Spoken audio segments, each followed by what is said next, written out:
I've got a great guest in studio today. It's author Sherry Halperin. We'll be talking about her novel, Rescue Me. He's wearing a moose hat and 40 other dates after 50 from Seal Press, an imprint from Avalon Publishing. Now, Sherry has sold the movie rights to her book and is in the process of searching for the best screenwriter to translate it. She's been involved with the entertainment industry her whole life, and for 40 years she's consistently worked on projects in the arts, from distributing feature films, agenting actors, directing stage productions, and working on hundreds of hours of television as a writer, producer, and director. She recently produced world music concerts and ballets all over the United States in venues such as Lincoln Center and UCLA's Royce Hall. Sherry lives in the Coachella Valley, and we're proud to say that she is currently president of Palm Springs Women in Film. What a background. Welcome to the show. Hi, Jacqueline. Pleasure to be here. Well, it's just great. Sherry, let's start first of all by giving your website and then the Palm Springs Women in Film and Television site. Sure. Mine is sherryhalperin.com, and that's SherryHalperin.com. And Women in Film is womeninfilm.com. Well, that's going to be easy for everybody to remember. Now, Sherry, tell us why you wrote the book and then give an overview of it. Well, I didn't set out to write a book about dating. In other words, when I went on all the 40, and actually it was closer to 50 dates, I didn't say, I'm taking notes to write a book. But I did, as a writer, come home from the dates, call girlfriends and say, oh my God, you wouldn't believe what happened. And I'd sit at my computer and write a few sentences about the particular date. By the time I got home, if they were a bad date, I even forgot the guy's name. So I gave him a nickname like Comb Over or Polyester Pants or Liar Liar Pants on Fire. And I kept a log of the different dates. When I moved down to the Coachella Valley, I was writing actually a murder mystery, and it was very intense, very heavy. And one day I woke up after about 6 months of living here and said, oh my God, I want to laugh. I don't want to be so intense about my writing. You got it. And I have a section on my computer called Books I'll Someday Write. And I found all the date stuff, and by God, the book wrote itself. Well, that's terrific. Now, give my listeners an overview of it. What is this all about? The book is actually not a dating book. The book is a coming-of-age book of a 50-year-old woman who loses her husband tragically and rediscovers who she is as a person by dating 40 crazy guys. And they were strange. Well, it's a lot of fun. And then, of course, beyond that, at the end of the book, you reach certain conclusions, and we're going to talk about that a little later, too. But your first date was a date arranged by longtime friends. Yes. Tell us all about that one. Of course, I know about it, but my listeners don't. Well, it was about 8 or 9 months after my husband passed away, and one of my dearest friends, Peg and Buzz, live in Northern California, in the Carmel, Monterey area. And they called and said, you haven't visited us in a long time. Please come up. We'll have dinner. We'll go to a movie. We'll do something. And I said, okay, I think I can do that. And they said, do you mind if Ben joins us? Now, I remember meeting Ben when I was married, and he was this tall, very good-looking attorney, a few years younger than myself. And my immediate thought was, sure, invite Ben.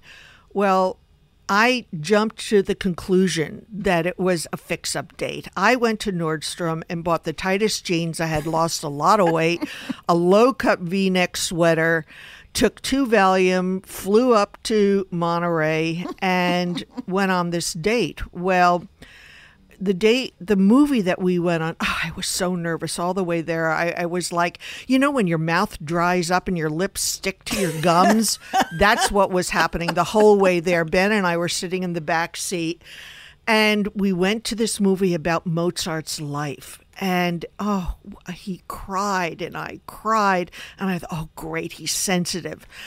And when we were walking after the movie to the restaurant, I thought, is he going to take my hand? What's going to happen? And he looked at me and he said, you know, the astronauts never landed on the moon. And I looked at him and I said, what? We had been talking about travel. Well, that was extreme travel. And he said, no, it was all Hollywood magic. The stones could have been from your backyard. It was done on a Hollywood soundstage. And all the time he was talking to me, and he really believed this. He really believed that it was all propaganda. And all the time that he was looking at me, he was staring at my cleavage that was popping up from this V-neck sweater that I had purchased. And I said, you know, eyes up here. Come on, Ben, up here. And he was the only man in my entire life that questioned whether my 38 double Ds were real. Well, I laughed out loud then, and I laugh out loud now. And of course, really my friends hysterical. never, ever intended it to be a fix-up. Well, but whatever, fix-up or just dinner date, that wasn't much fun. Well, as we said, that first date was a date arranged by longtime friends that you've just told us about. But after about a year, you thought about a change in scenery. And while perusing the LA Times, you found a section that intrigued you, the LA Times Love Connection. What a title. Describe what that was. And what did you do then, Sherry? It was literally the page after real estate. So, you know, I turned the page and there it was, Love Connection. And I was looking to move back to LA. I had been asked to do a pilot for Sony, and I figured I had to move back. I was living in Orange County, in Dana Point at the time. So I just was curious and read through all of the profiles of the people, the advertisements, and I found one that said, I'm ready, are you? And I thought to myself, it's been 11 months. Yeah, I'm ready to take this first step. I'm ready to get out and try. I was 50 years old. And, that's you know, pretty young to be widowed. It was very young to be widowed. And I want to make that point because I didn't say that in the beginning. You were widowed. Yes. You're not a divorcee. No. You're not a longtime single woman. No. You had a wonderful married life. And I then did. Suddenly, at 50, was widowed. Right. So go on from there. So I called, I picked up the phone and I called the 900 number that was given to talk to this person. And I literally said, this is my first time. I feel like I'm in high school. If you want to talk to me, call me back. And I left my phone number. Well, he called me back and we talked. And I called him back and we talked. And we talked about 6-7 times. And his voice to me sounded beautiful. And he said, let's meet. And I said, okay, I'm going into LA on Saturday. Let's meet at such and such Starbucks in Dana Point. So I drive there. I'm there before he is. I get my muffin and my latte and I wipe off the crumbs from the table. And on the phone, I had said, how will I recognize you? I haven't done this before. And he said, oh, I'll be in a jogging suit and a baseball hat. And I said, great, real casual. I like casual. Well, in walks this man with a bright orange 1970s polyester jogging suit, the kind with elastic around the wrists and elastic around the ankles. You know the type. And yes, he had a baseball cap on, but from the sides of the baseball cap were these gigantic moose ears. And I couldn't believe it. He sat down at my table. What was amazing was he had a very thick New Jersey accent. And all the time I heard him on the phone, I didn't hear it. I just wanted him to be, this the cross dream man. Oh yeah, I wanted him to be Anderson Cooper. I wanted him to be this incredible guy. So I didn't hear the New Jersey accent. Not that it bothered me, but what did bother me was that he sold sunblocker sunglasses at the Orange County Fairgrounds as a living, and that his favorite drink was Asti Spumante. So, so much for taste. Yeah, starting at 10 o'clock in the morning. So that was my first. How did it end? Did you just say thanks, but no thanks? And yeah, leave? I got up, shook his hand, thanked him for meeting me, and said, I'm moving to L.A. Right. Oh, lucky you that you were able to do that. Oh, listen, I've had as short as 11-minute dates. Yeah, well, we're going to talk about some of those. Well, okay, so a few months pass. You moved to Beverly Hills, and while there, you did something either very daring or it was very brave. Which was it, and what did you do? That's when you placed an ad. It was both brave and daring. I swore that I would never do this. But I took out a personal ad in the Jewish Journal, a newspaper that comes out weekly, and it's supposed to have, be a little higher than the LA Times as far as personals. And I took out an ad, and either consciously or subconsciously, the weekend that it came out, I flew up to San Jose to be with my kids. Well, there was a 900 number that I could call in and find out if anyone had answered my ad. So while I was with the kids, I would sneak out with my cell phone because I didn't tell them that I put an ad in.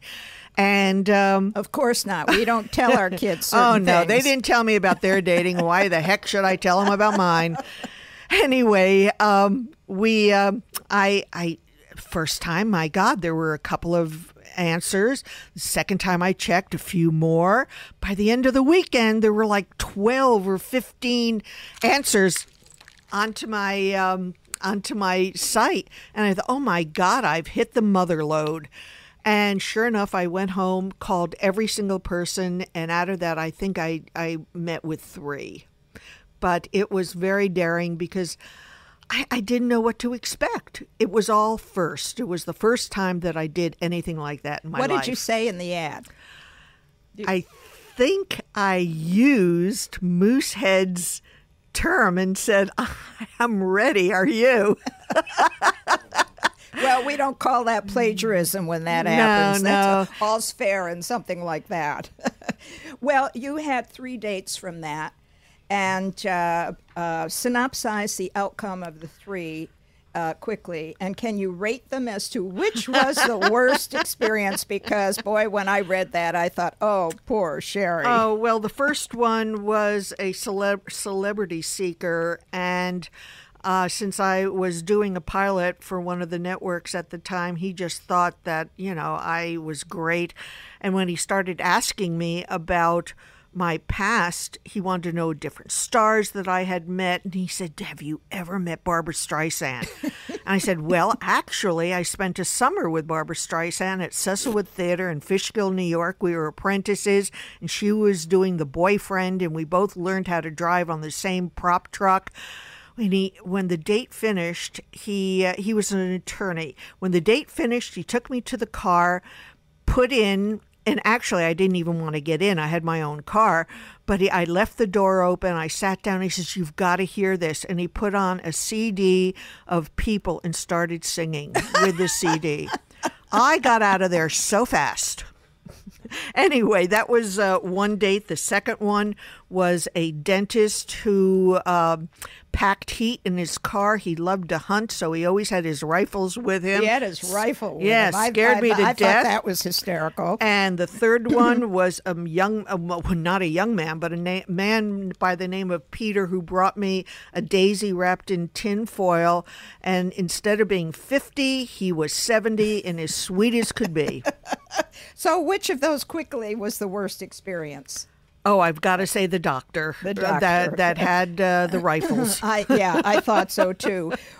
Sherry, let's start out again with your website. And since you're president of the Palm Springs Women in Film and Television, let's give that site as well. Thank you.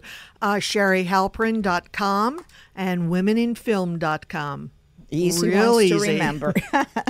Well, Sherry, we've been talking about what you were doing in the dating world after you lost your husband at the young age of 50. The next thing that you went through all kinds of newspapers and everything else, but you then decided to try the internet.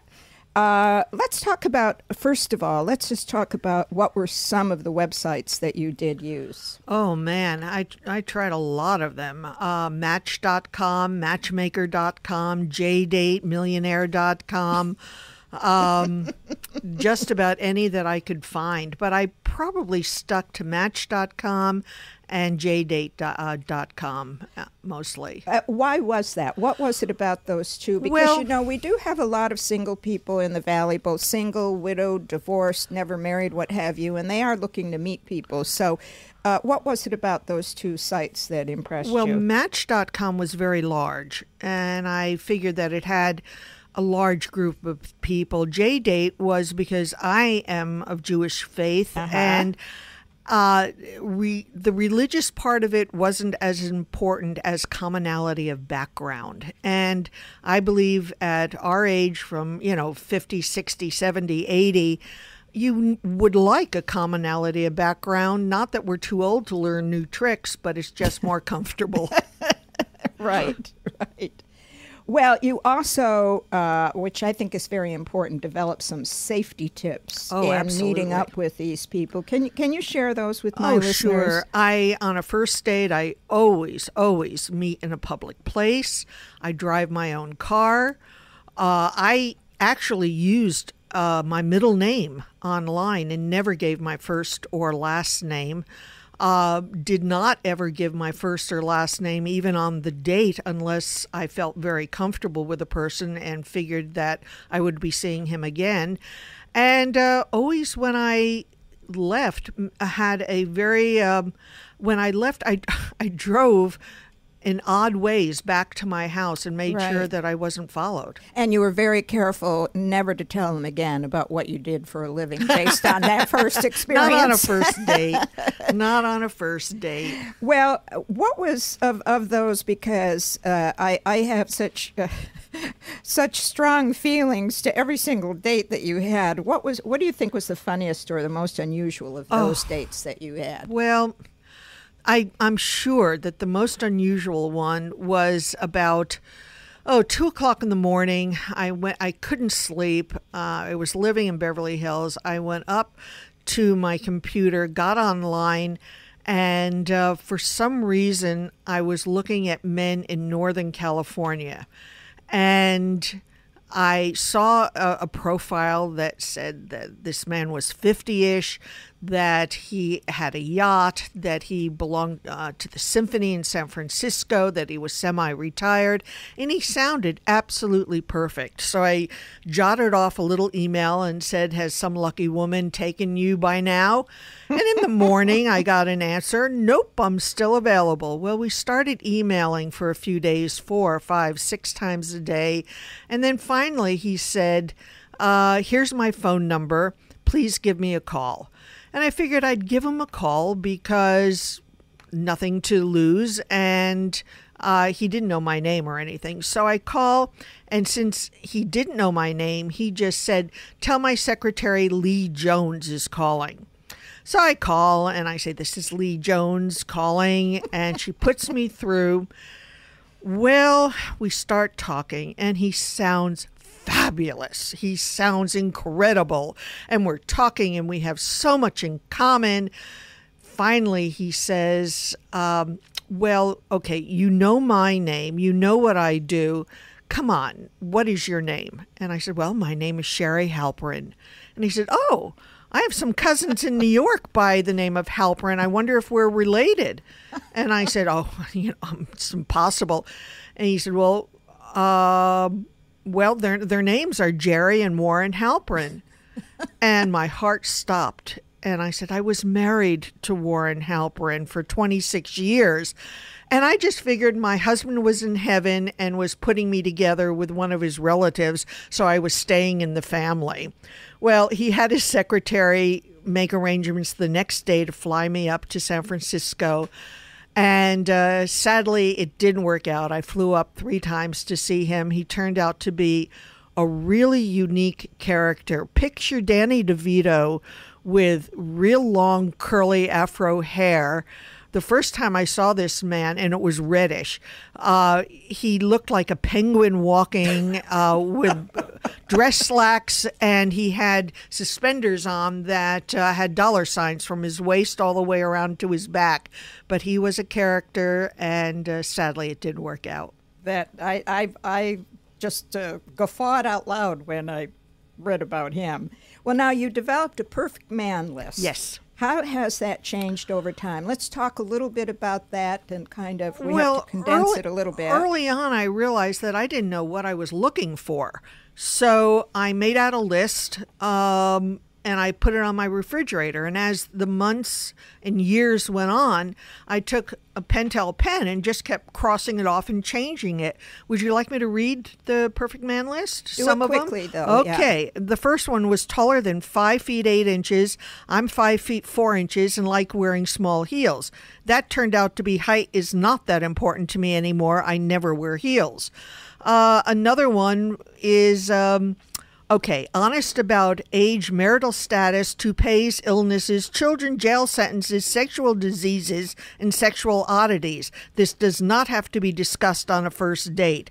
And that became honest. You know, if he has a toupee or a pacemaker, I can live with that. And then one other one was, if he needs Viagra, fine. Just don't complain about the cost. And that became, if he needs Viagra, fine. I'll chip in. That was my same reaction when I read it. That one is But I'd great. like to say, Jacqueline, that after each chapter, I do have a note that explains what I learned from that experience, good, bad, and different, and how it pushed me forward with my life. And not all the dates were horrible. No, that's right. Some of them were very neutral. Some of them went a little further. Some of them didn't go anywhere. Oh, some lasted yes. for 2 years. Yes, yes. Well, let's talk now about, since you mentioned your the little notes that you put at the end of each story, what's the overall conclusion that you reach? Oh, that first of all, until you are psychologically ready to date, there's no sense in doing it because you are just attracting the wrong people. Mm-hmm. And for years, I was not ready to date. I was trying to replace my husband. Right. Anything that had pants on that I thought would go out with me, I said, fine. Did you find yourself looking around the supermarket when you went shopping and things like that? Oh, sure. I got picked up by a young stud muffin at Starbucks, and that lasted about a year and a half. And that was just the best thing on earth that happened to me. How much younger was he? 12 years. Oh, wow. Oh, girl. Well, but I dated men 11, 12 years older also. Right. So what's the difference? So what was your attitude with each one of these? Was it, I mean, did you have feelings for them? Obviously you had some kind of feelings, or were you just taking one thing at a time and one person at a time? I was taking one person at a time. I always went into the date with an open mind, saying this could be it. This could be the one. And surprisingly, I didn't give up when it didn't turn out right. But since I had met a couple of men that were absolutely fabulous and that I am so happy came into my life, you know, it was worthwhile. Well, what was the last relationship with you that you had? Are you actively dating now? Send your name and phone number in care of Jacqueline Bachar, or send me an email at sherryhalperin.com. My last actual dates were, I had 2 dates in December. And that's all right. That's not too long ago. No. And both of them wanted second dates, but sadly it was not a match. Yeah. Well, would you suggest that other widows meet men in the ways that you did? You know, it's an individual choice. Some people use a matchmaker. I think the best way to meet people, obviously, if someone fixes you up with someone. But one of the dates in December was a fix-up, and that did not work at all. Yeah. You know, I would say probably 70% of all dates come through online dating now. And as long as you're careful, there's nothing wrong with it. Well, a lot of my widow friends, and as well as single friends, they're middle-aged and up, and some of them are reluctant to date a younger man. Why? Well, some of them because they've been out of the system for so long, they're a little older. They have image issues. Well, let me tell you, the reason Stud Muffin number 2 in the book and I are still great friends, and the reason that it has not worked out long term with us is that we're in different places in our lives. He's 11 years younger than I am. He has a daughter that just this year graduated from college. All these years he's had to put her through college. He's still working. He's a cameraman, and he does major films and television.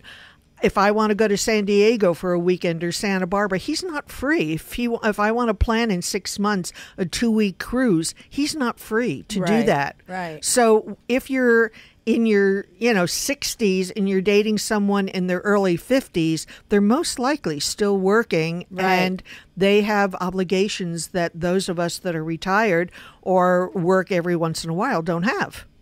Well, let's again very quickly talk about you're trying to get a screenwriter for the book. Yeah. How's that coming along? We've got a few seconds. It's not coming along well at all. We've had 5 attempts at the book, and no one has got it. No one has got it. It should be a Nancy Meyers film, and sadly, she only writes what she writes. Yeah. Have you ever thought about writing the script yourself? Trying? Have you tried it? I have. It just isn't coming. Yeah. I can understand that. I'm writing another screenplay. Well, but that was my next question, though. Do you have another project in the works that you can also quickly talk about? I'm writing a book called Just Call Me Lady. I'm about halfway through with that. It's a romantic comedy, and I am at the same time trying to write that as a screenplay. I also am producing a television show that MTV is very interested in called Fast Girls, and I'm doing some projects for Palm Springs Studio here in town. Can you talk about any of them? I know we all like to keep our projects a little quiet so no one else gets it, but let's talk a bit about it. The Just Call Me Lady is a Pygmalion type of romantic comedy set very current and very edgy, and it's very, very funny. The television show that I am out there pitching is 5 of the fastest women on Earth. They are between 17 and 22 years old, drop dead gorgeous, and they ride motocross. So it's a reality show, and it's just amazing. And we've had several meetings at MTV, and keep your fingers crossed. I hope it sells. Well, yeah. And I also, was one of the producers on Adopt a Sailor, the feature film, and that's out on DVD now. So go to Amazon or someplace. And that was the one by Kim. Well, Kim was the major producer. Right. I was one of the producers on it, and we started the project together, and Kim did a brilliant job. I mean, just a brilliant job on it. And we just won a Telly Award for it. And, it was one of my dreams come true, and Kim helped me have my dream come true. Well, that's a wonderful thing to say, and let's hope that you can still do something with scripting this book, because I can just see where it would make such a fun film with all of these characters. Or a television series. Absolutely. Well, Sherry, we are out of time. It's amazing how quickly time passes when you're having fun, and I've certainly had fun doing this. Thanks so much for thank being you, here. Jacqueline, and you're an incredible interviewer. I've had hundreds of interviews, and you're amazing. Well, thank you. I really appreciate that.